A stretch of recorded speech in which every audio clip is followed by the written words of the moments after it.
கிரேக்க தத்துவஞானி அரிஸ்டாட்டில் அவர்கள் கூறிய சிறந்த வரிகள் சிலவற்றை பார்க்கலாம்.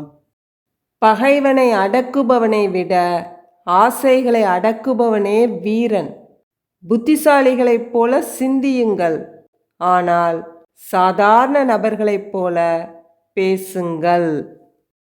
உயிரினங்களில் மனிதனே சிறந்தவன். அவனது சிந்தனை திறன்தான் அந்த சிறப்பினை அவனுக்கு அளிக்கிறது. மனிதனை மனிதனாக்குபவை உதவிகளும் வசதிகளும் அல்ல, இடையூறுகளும் துன்பங்களுமே.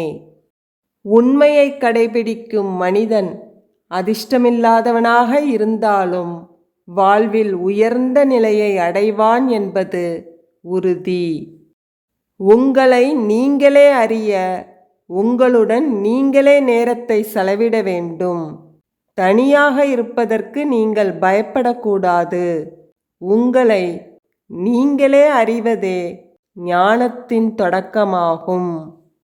நாம் ஒரு இலக்கை அடைய முயற்சிக்கும் போது மட்டுமே நம் வாழ்க்கை அர்த்தமுள்ளதாக மாறுகிறது.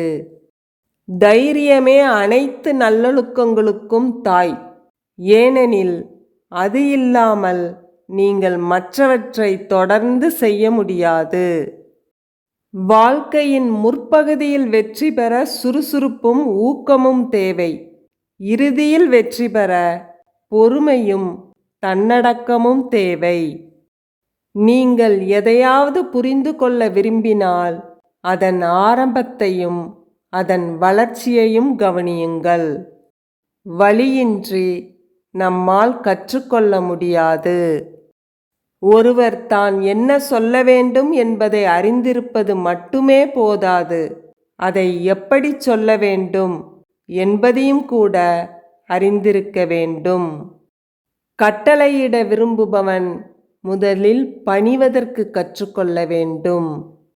நல்ல விஷயங்களை கிரகித்து அவற்றை நம்மிடையே நிலை பெற்றிருக்க செய்வதுதான் நற்பண்பு.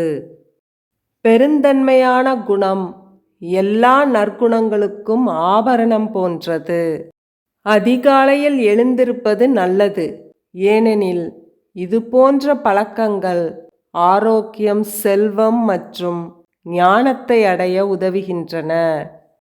கல்வியின் வேர்கள் கசப்பானவை, ஆனால் அதன் பழங்கள் இனிப்பானவை. உடலை குணப்படுத்துவதற்கு முன் நீங்கள் முதலில் மனதை குணப்படுத்த வேண்டும்.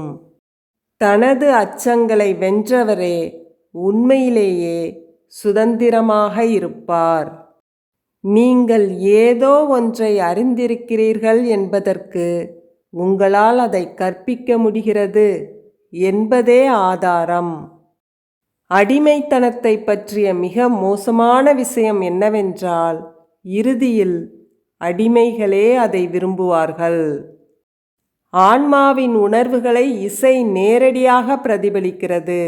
ஒருவர் தவறான இசையை கேட்டால் அவர் தவறான நபராக மாறுவார். குணத்தை வடிவமைப்பதில் இசைக்கு நிறைய பங்கு இருப்பதால் அதை நாம் நம் குழந்தைகளுக்கு கற்பிக்க வேண்டியது அவசியமாகும். இடர்பாடுகள்தான் ஒருவனுக்கு உண்மையான நண்பனை எடுத்துக்காட்டும். அனைவருக்கும் நண்பராக இருப்பது என்பது உண்மையில் ஒருவருக்கும் நண்பராக இல்லாததை போன்றது. அன்பில் அச்சம் கலந்திருக்க முடியாது. நாம் கண்டு அஞ்சும் மனிதனிடம் நம்மால் அன்பு செலுத்த முடியாது. எப்போதும் உங்கள் மகிழ்ச்சி உங்களை மட்டுமே சார்ந்துள்ளது. போரில் வெல்வதை விட போரே இல்லாமல் இருப்பதே சிறந்தது. அமைதி போரை விட மிகவும் கடினமானது.